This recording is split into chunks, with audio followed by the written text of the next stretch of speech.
Hello दोस्तों, क्या आपने कभी सोचा है कि वेदों और पुराणों में जिन ऋषियों का वर्णन है वे क्या सचमुच चमत्कारी शक्तियों से भरपूर थे?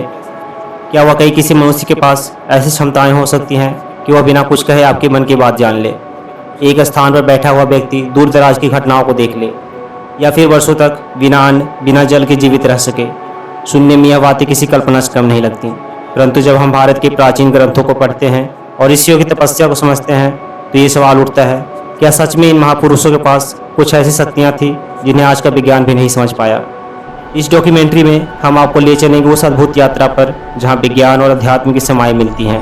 हम जानने की कोशिश करेंगे कि ऋषियों की शक्तियाँ महज कहानियाँ थी या उनके पीछे कोई गहरा और वैज्ञानिक रहस्य छुपा है। आइए इस रहस्य के दरवाजे खोलें और जानें, क्या ऋषि सच में चमत्कारी थे? भारतीय वेदों में कुछ ऐसे ऋषियों का वर्णन मिलता है जिन्होंने साधारण मानव की सीमाओं को पार कर लिया था।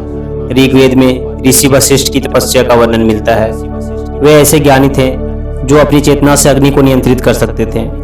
ऋषि अगस्त्य की कहानी और भी अद्भुत है। कहा जाता है उन्होंने समुद्र को पी लिया था और दक्षिण भारत के पर्वतों को पार कर वहां सभ्यता की स्थापना की।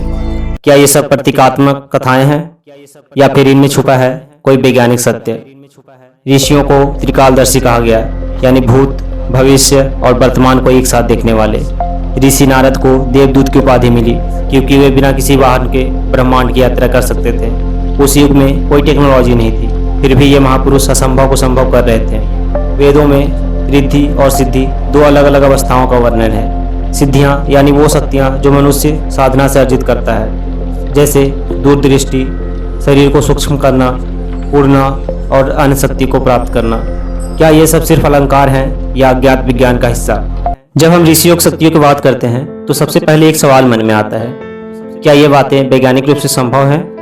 क्या आधुनिक विज्ञान इन शक्तियों की पुष्टि कर सकता है?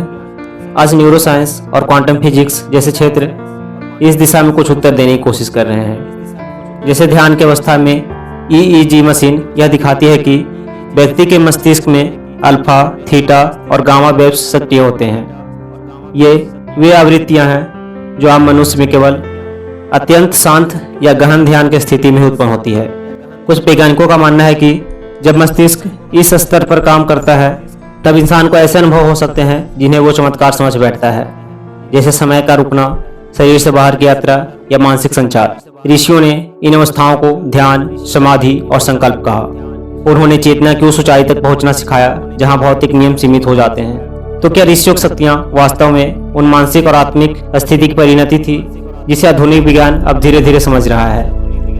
कहते हैं वो युग चला गया जब ऋषियों के पास चमत्कारी शक्तियां हुआ करती थी, पर क्या वास्तव में ऐसा है?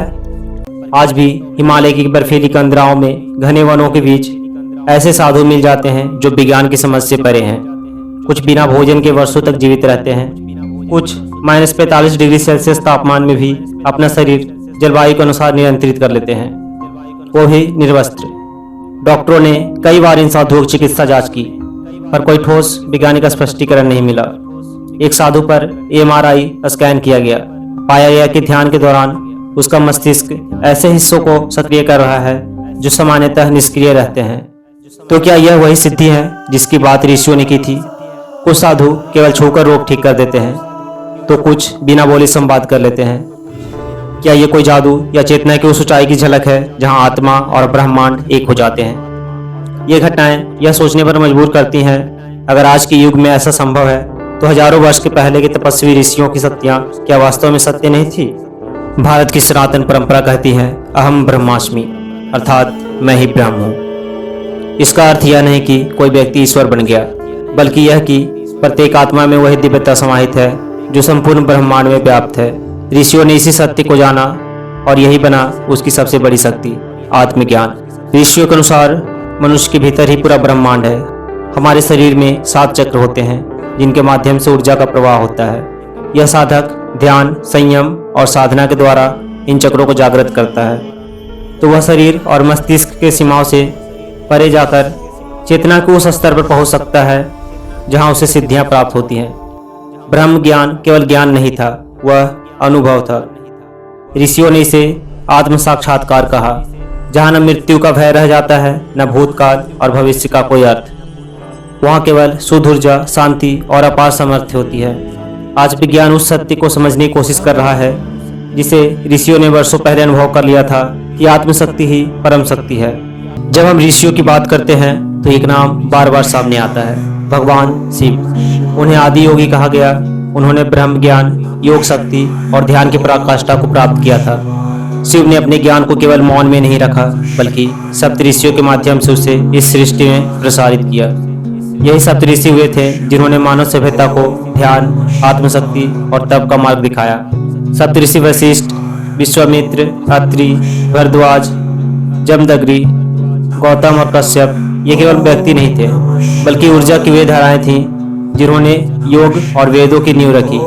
कहा जाता है शिव ने इन सातों को दिव्य ज्ञान दिया था, न कि सिर्फ भाषण के रूप में, बल्कि एक रहस्यमय संवाद के रूप में, जिसे यौगिक भाषा में सांप्रदायिक संचार कहा जाता है, जो आज के शब्दों में टेलीपैथी या साइको एनर्जी ट्रांसफर से मिलती जुलती तकनीक थी।